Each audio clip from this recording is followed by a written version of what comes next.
जय महाराष्ट्र. मी रुजुता लुकतुके. राजमंत्र या आमच्या कार्यक्रमात तुमचं खूप खूप स्वागत. भविष्य जाणून घ्यायची उत्सुकता प्रत्येकालाच असते आणि या कार्यक्रमात आपण वैयक्तिक आयुष्यातले नाही पण राजकारणातले, क्रीडा क्षेत्रातले, मनोरंजन क्षेत्रातल्या अशा सगळ्या घडामोडींचा आढावा घेत असतो आणि नवीन वर्षाचं नवीन आठवड्यात के बारे में आपने कहा था वो भी हमने नए साल के शुरुआत में देखा है.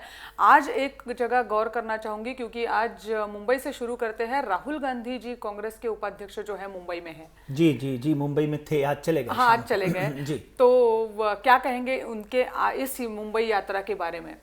देखिए, यहाँ तक राहुल गांधी की कुंडली का सवाल है तो मैं कुछ अपने राजमंत्र के कार्यक्रमों में आपको सबको ये बात बताते आया हूँ कि राहुल गांधी की कुंडली में जिस तरह की अब इस वक्त दशाएं चल रही हैं वो बहुत ही सुंदर दशाएं हैं. और विशेषतर आप ये समझ लीजिए कि 16 अप्रैल 2016 से पहले मैं तो उनको कांग्रेस का राष्ट्रीय अध्यक्ष बनते हुए देखता हूँ, जो मैंने पहले भी बोला. And it is possible by 20 February 2016 also. यानी 20 फरवरी 2016 से पहले भी उनके अध्यक्ष बनने के पूरे कुंडली में योग दिखाई देते हैं. और जब हम उनकी कुंडली का अध्ययन करते हैं तो एक ऐसा समय, एक ऐसा काल था जो कि कहीं ना कहीं राहुल गांधी की क्षमता, पुरुषार्थ और उनकी पर्सनैलिटी को ढीला ढाला कर रहा था. आपने देखा होगा साल 2 साल पहले कहीं ना कहीं लोगों की टिप्पणियां, लोगों के विचार, लोगों की उनके ऊपर जो प्रतिक्रिया थी वो बहुत अच्छी नहीं मानी जाती थी.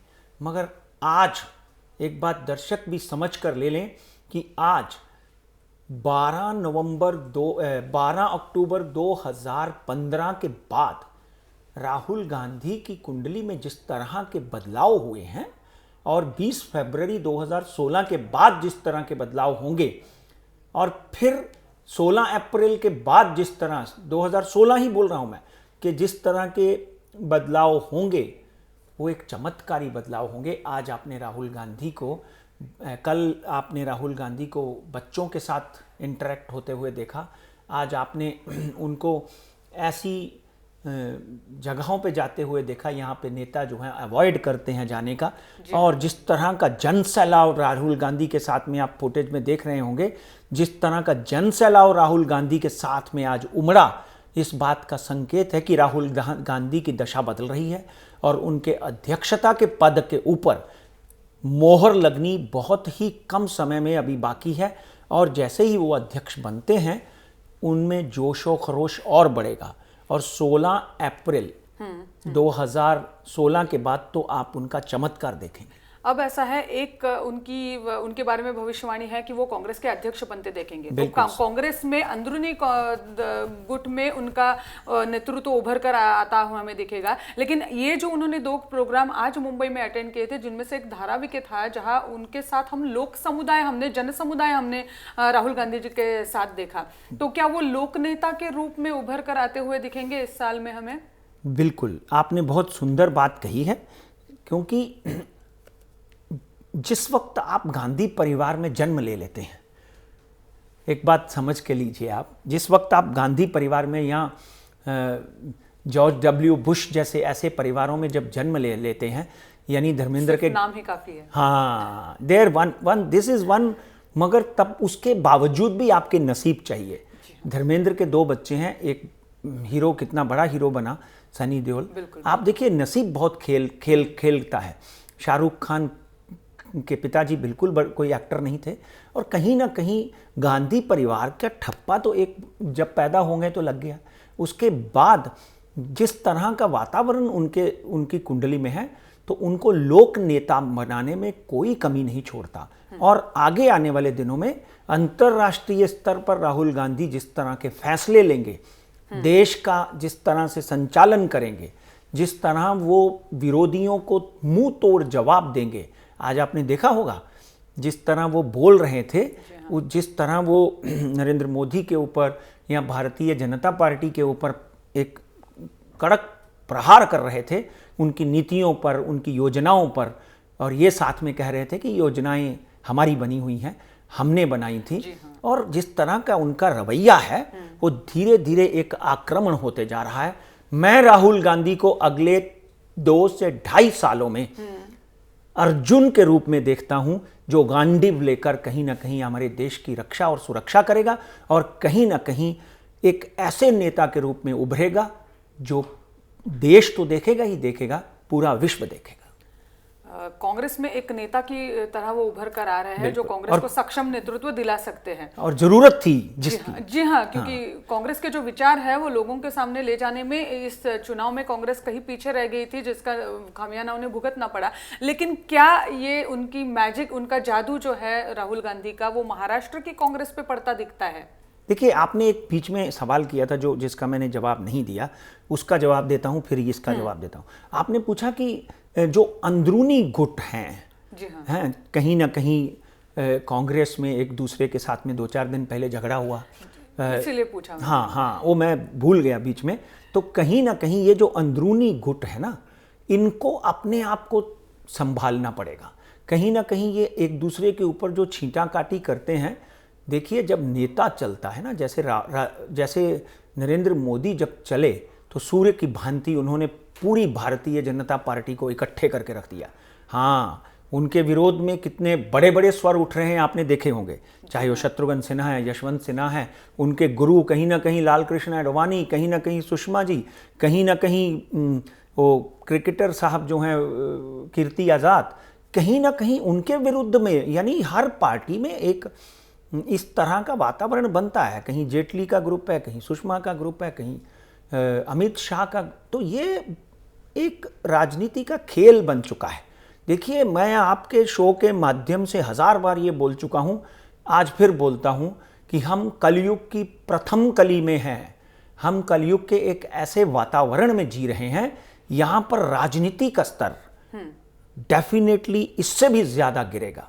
चाहे वो कांग्रेस है, चाहे वो भारतीय जनता पार्टी है, चाहे वो विदेशों में कुछ कांग्रेस हैं, चाहे वो अमेरिका है, कहीं भी आप विश्व में देखेंगी तो कांग्रेस या भारतीय जनता पार्टी एक नहीं। तो ये जो आपसी गुटबाजी है, वो नेता नहीं है। जैसे पंडित नेहरू थे कि भाई मुझे पुलिस की ज़रूरत नहीं है, बच्चों में जाकर बैठ जाया करते थे। जैसे श्रीमती इंदिरा गांधी थी, एक हवलदार के साथ में मैंने उनको मिला हुआ हूँ। तो यहाँ पर तो जेड सिक्योरिटी भी कम पड़ रही है। तो कहीं ना कहीं नेताओं की जो आगे आने वाले दिनों में चाल है, वो डेफिनेटली शुक्र के भांति होगी। हेमकुंद मृणालाभम दैत्यानाम परम गुरुम सर्वशास्त्र प्रवक्तानाम तम भार्गव प्रणवाम्यम। मगर एक बात बहुत ही अच्छी इस वक्त मैं आपके माध्यम से लोगों को कहना चाहता हूँ कि भारत को एक सुंदर, सुदृढ़, विद्वान, अच्छा नेता मिलने जा रहा है, जो इस देश का डेफिनेटली उद्धारीकरण करेगा। और देखिए, आदमी अपनी गलतियों से सीखता है। इन्होंने, कांग्रेस ने जो गलतियां की वो कहीं किसी ने जानबूझकर नहीं की। आज बीजेपी में नहीं हो रही गलतियां, ये भी आप भूल जाइए, बीजेपी में भी गलतियां हो रही हैं। कहीं व्यापम घोटाला है, कहीं स्मृति ईरानी की समस्या है, कहीं कोई है, कहीं कुछ ना कुछ आप पढ़ते होंगे। मैं किसी का नाम लेकर अपने आप को चक्कर में नहीं डालना चाहता, मगर कहीं आप रोज़ पढ़ती हैं, रोज़ अखबारें देखें आप, तो बीजेपी भी कहीं ना कहीं लगी हुई है। तो ये गलतियां हर पार्टी से होती हैं। उनके यहाँ टाइम के ऊपर कुछ ज़्यादा हो गई, और ज़्यादा हो गई तो फिर ज़्यादा सुधार भी होगा। इसलिए राहुल गांधी की क्षमता, राहुल गांधी की कुंडली आप देखेंगी 7/7/2017 के बाद तो एकदम ही वातावरण बदल जाएगा। अगले साल पंजाब में, यूपी में, गुजरात में इलेक्शन होंगे। आपको आनंद आएगा और हमारे दर्शकों को दिल थाम कर उन भविष्यवाणियों का सुनने का मज़ा आएगा। और बहुत गहनता से मैं हर रोज़ उन डेट्स को, उन अपेक्षित डेट्स को देख रहा हूँ। मगर ये गुटबाजी बढ़ेगी, ये गुटबाजी यहाँ तक जाएगी। मैंने यहाँ बोला था कुर्सियाँ चलेंगी, वो चली। ये गुटबाजी विधानसभा में, लोकसभा में, सब जगह दिखेगी। और कहीं लोग स्पीकर के ऊपर तानाकाशी करेंगे, पत्थर फेंकेंगे, बहुत कुछ होगा, अभी होना बाकी है। क्योंकि we have just started entering into घोर घोर कलयुग। इसलिए ये बातें अपेक्षित हैं, इनसे आपने को रूबरू होना पड़ेगा। सांप्रदायिक दंगे, राजनीति का स्तर नीचे होना, और यहाँ तक कि एक ज़माना था जब माता पिता से बच्चे या बच्चियाँ डरते थे। आज बैठकर हर तरह का व्यसन करते हैं, हर तरह की पार्टी करते हैं। तो ये सब जो है कलयुग का प्रभाव है, इसमें हमको जीना है। हम लोग कलयुग के ही इस वक्त जातक हैं। So we have to accept it. जब सतयुग आएगा तब देखेंगे। फिलहाल ये चीज़ें होनी हैं, होती रहेंगी। जी हाँ, एक बात हमने इससे पहले भी की है। आप कह रहे हो कि राजीव गांधी एक सक्षम नेतृत्व कांग्रेस को दिला सकते हैं, भारत को भी एक सक्षम नेतृत्व राहुल गांधी दे सकते हैं। क्या अंदरूनी झगड़े कांग्रेस में जो इस वक्त हमें दिख रहे हैं, क्या वो खत्म कर सकते हैं? महाराष्ट्र में भी संजय निरुपम जी का नाम भी विवाद में फंसा हुआ है हाल ही में, और उसके बारे में भी कांग्रेस को जल्द ही कोई ना कोई निर्णय लेना है। देखिए, संजय निरुपम जो है एक सक्षम नेता हैं, और जिस तरह का विवाद हुआ है वो उनकी भी कुंडली में वृश्चिक राशि है। तो किसी आदमी की कुशलता या सक्षमता उसकी ग्रहदशा के साथ नहीं मापी जाती, उसकी ग्रहदशा अपना काम करती है। बड़े बड़े विद्वान, बड़े बड़े महारथी, बड़े बड़े योद्धा जेल यात्रा जाते हैं। बड़े बड़े महारथी जो है वो उनको सत्ता से विमुख होना पड़ता है। माननीय अटल बिहारी वाजपेयी को राजभंग योग हुआ था, राजनारायण सिंह साहब को राजभंग योग हुआ था, और गॉर्डन ब्राउन जब आए तो टोनी ब्लेयर को राजभंग योग हुआ। तो ये सब जो है, ये संजय निरुपम की कुंडली का जब हम अध्ययन करते हैं, मैं आज भी आपके माध्यम से संजय को भी और उनकी सारे पार्टी के लोगों को भी ये कहना चाहता हूँ कि अभी भी 20 फरवरी तक उनके लिए ग्रीन सिग्नल नहीं आया। लोग कुछ पेपरों में आया है कि उनके लिए आज राहुल गांधी जो है उन्होंने माफ़ कर दिया है, मगर कभी कभी क्या होता है कि समय बहुत अपना काम करता है। पंजाब में भी एक लीडर थे जिनका नाम था प्रताप सिंह बाजवा, वो वहाँ के लीडर थे, और वहाँ पे भी ऐसा लग रहा था कि कोई नहीं, राहुल गांधी ने उनको माफ़ कर दिया, उनसे भी कुछ गलतियाँ हुई थी। 15 दिन के बाद में देखा तो राहुल गांधी ने वही प्रताप सिंह बाजवा को नीचे उतार दिया और कहीं ना कहीं प्रेशर में आकर कैप्टन अमरिंदर सिंह को अध्यक्ष बना दिया। तो इसलिए अभी भी उनके ऊपर खतरा टला नहीं है। मैं यही अनुरोध करूँगा कि सबके साथ मिलजुल कर क्योंकि कांग्रेस पार्टी है, नेशनल पार्टी है, इसको मजबूत करने के लिए चाहे गुरदास कामत हैं, संजय निरुपम है, कृपाशंकर सिंह है, राधा किशन विखे पाटिल है, ये सब मिलजुल के एक दूसरे के साथ चलें। पर डेफिनेटली ये गुटबाजी जो है ये आगे प्रखर रूप लेगी, और कहीं ना कहीं अभी तो बड़ा नेता आया हुआ था, कुछ नहीं हुआ, मगर मीडिया के सवालों के जवाब, तीखे जवाब तो उनको भी सहने पड़े। इसलिए अभी भी संजय निरुपम के ऊपर अगर आप कहें कि बुरा वक्त बदल बीत चुका है, नहीं, 20 फरवरी, 30 फरवरी, 28 फरवरी तक अभी भी उनको बहुत सोच समझ कर अपने बयानबाजी करनी चाहिए और ऐसी गलतियां नहीं दोहरानी चाहिए। ये आपके माध्यम से मैं सलाह दे सकता हूं, एक पंडित होने के माध्यम से भी। और बाकी महाराष्ट्र में अशोक चौहान, उनकी कुंडली में बहुत बड़ा परिवर्तन आया है। अच्छा। अगले साल उनकी गुरु की महादशा शुरू हो रही है। राधा किशन विखे पाटिल, इनकी कुंडली में एक बहुत बड़ा परिवर्तन आया है, और आगे आने वाले दिनों में कुछ साल या सवा साल के बाद एक युवा नेता पूरे महाराष्ट्र को आकर्षित करेगा। उसका नाम होगा अमित विलासराव देशमुख। अच्छा। हाँ, अमित विलासराव देशमुख। और एक महिला होंगी जिनका नाम होगा यशोमती ठाकुर, जो अमरावती थिमसा की साइड से हैं, उनकी कुंडली भी मैंने देखी है। तो ये युवा नेता जो हैं कहीं ना कहीं महाराष्ट्र में बहुत बड़ा कार्य, बहुत बड़ी अपनी हाजिरी दर्ज करेंगे। मगर अशोक चौहान जो हैं वो कांग्रेस को वापस मजबूत करने में, और राधा किशन विखे पाटिल डेफिनेटली अपने अपने कामों में ये सक्षम, और कांग्रेस मजबूत होगी। इसलिए भारतीय जनता पार्टी को या शिवसेना को इस बात के लिए तैयार रहना होगा कि बीएमसी में आगे क्या होगा। राहुल गांधी की ये विजिट, और वो भी धारवी जैसे जगह पे, आप ये मत समझें कि खाली वो चक्कर लगाने गया था। उसके पीछे एक बहुत सोचा समझा सपना है, उसके पीछे एक सोची समझी ये समझ लीजिए कि योजना है कि भाई मैं गरीबों के घर जाऊंगा तो गरीब मुझे वोट देंगे।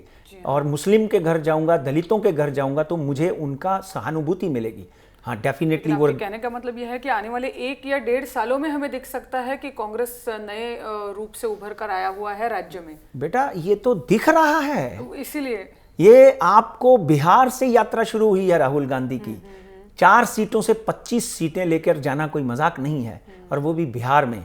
उत्तर प्रदेश में कांग्रेस की परिस्थिति इतनी मजबूत होगी कि आप भी यही हैं, मैं भी यही हूं, और हम प्रेडिक्ट करेंगे कांग्रेस सेकंड लार्जेस्ट पार्टी बनकर उत्तर प्रदेश में उमरेगी, और पंजाब में भी कांग्रेस और Aam Aadmi Party neck to neck fight में होंगे। आज पंजाब के एक बहुत बड़े अकाली दल के नेता मानविंदर सिंह बादल, यानी बादल जो वहां पे इस वक्त मुख्यमंत्री हैं, उनके भतीजे हैं मनविंदर सिंह बादल, उन्होंने कांग्रेस ज्वाइन कर ली है। उन्होंने पब्लिकली अपने चाचा और अपने कजन ब्रदर को निंदा किया है उनका, और कांग्रेस का हाथ पकड़ा है, जिससे पंजाब में कांग्रेस मजबूत हुई है।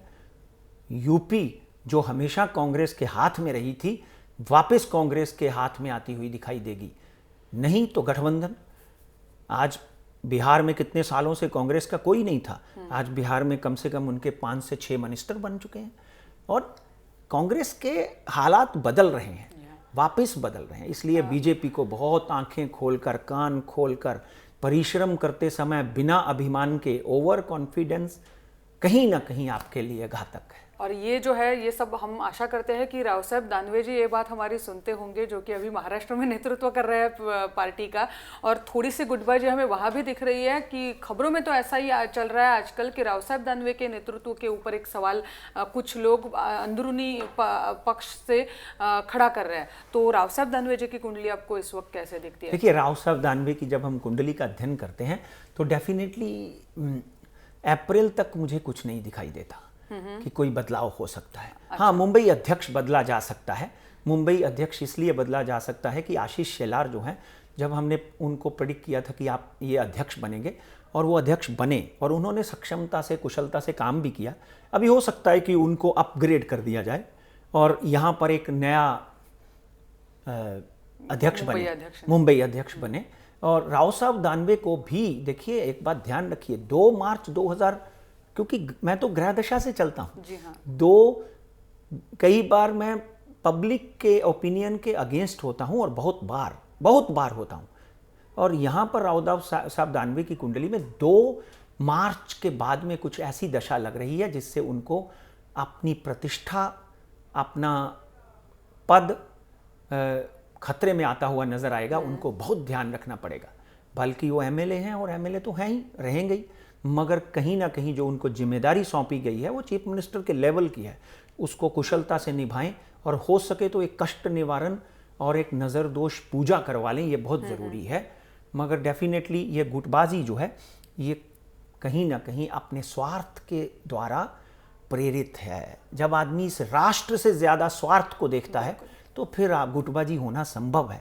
मैं चाहता हूँ ये पेन मैं आपसे छीन लूँ, आप चाहती हैं कि ये तो मेरा है, तो हमारे में दोनों में गुटबाजी संभव है, शुरू हो जाएगी। इसलिए मेरा यही अनुरोध है कि प्रथम आप राष्ट्र को सामने रखें, प्रथम आज राष्ट्र को सामने रखें, और फिर ठीक है, आपको धन चाहिए, दौलत चाहिए, ऐश्वर्य चाहिए, तो विदेशों में जमा करने की ज़रूरत नहीं, यहाँ अपने देश में एक सुसज्जित तरीके से उसकी इन्वेस्टमेंट करें। पंडित जी, हमें शेयर मार्केट के बारे में आपसे खास तौर पे इस हफ्ते में जानना है कि आने वाला हफ्ता कैसा रहेगा शेयर मार्केट के लिए। उससे पहले संक्षेप में अगर आप हमें बता सको, और एक न्यूज़ है जिसकी तरफ आपका रुख करना है। शशि थरूर जी क्या दोबारा संकट में आ सकते हैं? क्योंकि नया जो सीबीआई की जांच में निकला है उसके मुताबिक सुनंदा पुष्कर के शरीर में जहर था। बिल्कुल। देखिए, शशि थरूर की कुंडली का जब हम अध्ययन करते हैं तो 27 जून 1962 शाम को 5 बजे उनका जन्म हुआ है। कहीं हो सकता है समय में इधर उधर हो, पर हम हर एंगल से देखते हैं। और सुनंदा पुष्कर की कुंडली का जब हम अध्ययन करते हैं तो कहीं ना कहीं शशि थरूर जो है वो सीबीआई के और बाकी एजेंसियों के घेरे में आते हुए दिखाई देते हैं। मगर एक बात पक्की है कि कहीं भी शशि थरूर जो है वो यहाँ से पहले भी मैं बोल चुका हूँ, इस चक्कर से साफ निकल जाएंगे। क्योंकि उनकी हत्या हुई है अगर, तो डेफिनेटली उन शशि थरूर की कुंडली में हत्यारा होना ऐसा कहीं भी प्रतीत नहीं होता। अच्छा, जैसे आपने देखा होगा कि वो बनर्जी फैमिली, मुखर्जी फैमिली जो फंसी हुई हैं, उनकी जब हम कुंडलियां अध्ययन करते थे तो कहीं ना कहीं पीटर मुखर्जी, रानी मुखर्जी, हाँ sorry, Peter Mukherjee and Indrayani Mukherjee, उनकी जब कुंडलियों कि कहीं ना कहीं वहाँ लगता था कि शनि जो है वो शुक्र के साथ में, राहु के साथ में कंजाइन होकर कुछ ऐसा माहौल पैदा कर रहा था कि यहाँ पर मर्डर या खून दिखाई देता हो, यहाँ पर कोई षड्यंत्र दिखाई देता हो। मगर शशि थरूर की कुंडली बड़ी स्पष्ट है, उन्होंने तीसरी शादी की, कहीं ना कहीं उनकी कुंडली में इस आरोप से बाहर आ जाएंगे। और पंडित जी, इसके बाद तो मुझे अब आपको बिना कोई वक्त गवाए शेयर मार्केट की तरफ लाना है, क्योंकि इस हफ्ते में इन्वेस्टर्स जो है काफ़ी 3% की फॉल उन्होंने निफ्टी में देखी है। तो यही एक पूछना है प्लेनली, क्या ये गिरावट रुकेगी? देखिए मित्रों, पिछले हफ्ते आपको याद होगा कि हम 24,600 का आंकड़ा बोल के गए थे और ये 24,455 के ऊपर BSE रुका। मैं एक बार फिर आपसे अनुरोध करता हूं कि हमारी भविष्यवाणी, मार्केट की चाल और अपने एनालिस्ट की सलाह से ही आप आगे चलें। इस वक्त मैं जो देख रहा हूं, कल जो डाउ जोन बंद हुआ और बुध गुरु की राशि में वक्री होकर अस्त हुआ। बुध जब भी वक्री होकर अस्त होता है, कल ही वो हुआ है, बुध जब भी वक्री होकर अस्त होता है तो बाजार में कहीं ना कहीं काले दिन शुरू हो जाते हैं। और यह 22 तारीख तक चलने वाली क्रिया है। कहीं ना कहीं बुध अस्त है, अपने शत्रु गुरु की राशि में है। अब भी हमने 24,455 का आंकड़ा देखा, उसके साथ में डॉ जोन 300 पॉइंट गिरा, S&P 150 पॉइंट गिरा, नैस्डैक 150 पॉइंट गिरा, चाइना, हिंगशाई, सिंगापुर निफ्टी, डैक्स, ये सब बाजार जो है शुक्रवार को पूरी तरह से गिर के बंद हुए हैं। हमारे बाजार में यहाँ से कम 24,455 से ये समझ लीजिए कि ये लास्ट मेरा वापिस जो अभी का नीचे का आंकड़ा है वो 23,850 है। आपको याद होगा जब हमने नए साल की भविष्यवाणी की थी तो बोला था कि नीचे का स्तर 22,000 और ऊपर का स्तर 30,000, ये साल की भविष्यवाणी थी। यहाँ पर 23,800 यानी 24,000 का आंकड़ा मंडे को ही तोड़ने के पूरे योग हैं। अच्छा, और गिरावट बाकी है? और गिरावट बाकी है। और निफ्टी की बात करें तो 7,250 नीचे का स्तर, यहाँ से 7,200 का आंकड़ा भी तोड़ सकती है निफ्टी। और अगर हम, क्योंकि डॉ जोन 16,000 का आंकड़ा तोड़ चुका है, और साथ में अगर हम बड़ी स्क्रिप्ट की बात करें तो उनमें भी 8 से 10% की गिरावट आपको देखने को मिलेगी। बाप रे। हाँ, और इसलिए आप कृपया, अगर ऑलरेडी इन्वेस्टेड हैं तो नीचे अगर मार्केट दिखती है तो आप एवरेज करके उसमें बैठे रहें, क्योंकि इतना कुछ बुरा नहीं है। आगे जाकर ये मार्केट वापस उठेगी, वापस 26,000 27,000 दिखाई देगी। मगर इस वक्त 23,800 का आंकड़ा साफ साफ नज़र आता है।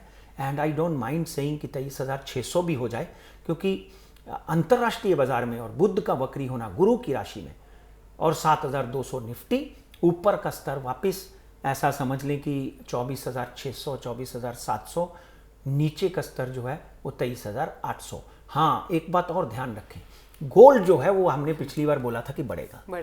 सोना जो है बहुत अच्छी उछाल मारी, 26,000 के करीब सोना इस वक्त चल रहा है और 26,500 होते हुए दिखाई देता है।